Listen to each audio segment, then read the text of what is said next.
ખેતી આપણે સરખી નહીં કરીએ તો આપણને સરખું પોષણ મળવાનું નથી. કુપોષણનું પ્રમાણ આપણા ગુજરાતમાં પ્રમાણમાં બીજા બધા રાજ્યોની સરખામણીમાં વધારે છે.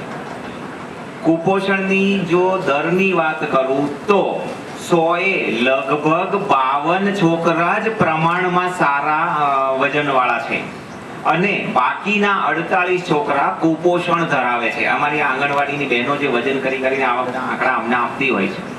એટલે 100 છોકરાનું આપણે વજન કરીએ તો 42 છોકરા એના ઉંમરના પ્રમાણમાં જે વજન એનું હોવું જોઈએ એ વજન હોતું નથી. એને આપણે કુપોષણ કહીએ છીએ. અને આ કુપોષણનું કારણ પાછું શું છે? પૈસો નથી. ઘણા લોકો એમ સમજે છે કે પૈસો નથી એટલે કુપોષણ છે. ના ભાઈ ના, વાત ખોટી છે. ભારત દેશના બીજા બધા રાજ્યોની સરખામણીમાં ગુજરાત પાસે પૈસો વધારે છે, તે છતાં પણ ગુજરાતમાં કુપોષણનું પ્રમાણ વધારે છે. આ કુપોષણનું પ્રમાણ વધારે હોવાનું એકમાત્ર કારણ એ છે કે આપણને શું ખાવું, કેવી રીતે ખાવું, કેવી રીતે બનાવીએ તો આપણને સારામાં સારું પોષણ મળે એની જાણકારી હોતી નથી.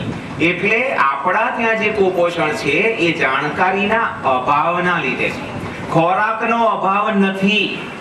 જે વિસ્તારમાં જે વસ્તુની જરૂર છે ત્યાં ઉપરવાળાએ એ વસ્તુ આપણને આપેલી જ છે. માત્ર ને માત્ર આપણે એને અમલમાં મૂકવાની છે, એના વિશે જાણકારી મેળવવાની છે અને જાણકારી મેળવી લીધા પછી સામે એનો અમલ કરવો ખૂબ જરૂરી હોય છે. ભૂલ ખોટી